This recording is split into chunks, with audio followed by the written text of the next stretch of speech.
Welcome to Lesson 3. Now that we can describe things in the present, let's look at how to talk about things that have already happened. To describe with a finished action, like the movie I saw or the food my friend made, we use the ending 은, but there's a catch you need to see.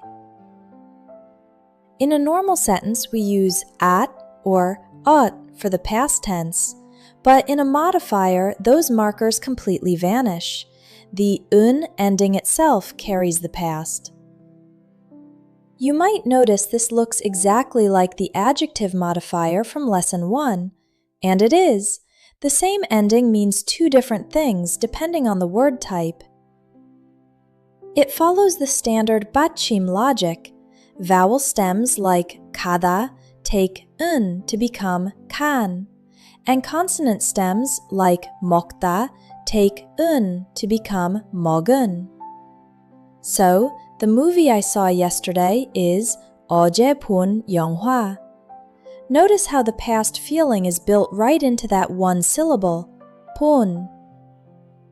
Other examples include 아침에 마신 커피, for the coffee you drank this morning, and 친구가 만든 음식, for the food your friend made.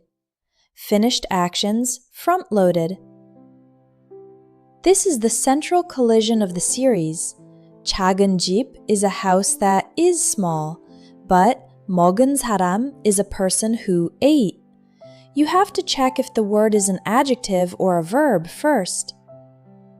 Adjectives use this ending for the present state, while verbs use it for the past. It's the same tool doing two different jobs. 작은 집 versus 간 친구. A common trap is trying to squeeze at or ot into the modifier. Don't do it. It's never 가진 사람. The 은 is all the past tense you need. Stick to 간 사람. The past tense is already there. It's a clean, efficient move that makes your Korean sound much more natural. Let's try a full sentence. The shoes I bought yesterday are pretty becomes 어제 산 신발이 예뻐요. Here we're using both a past verb modifier and a present adjective. 어제 산 신발이 예뻐요. This shows how powerful these modifiers are. You can pack a lot of detail into a single sentence frame.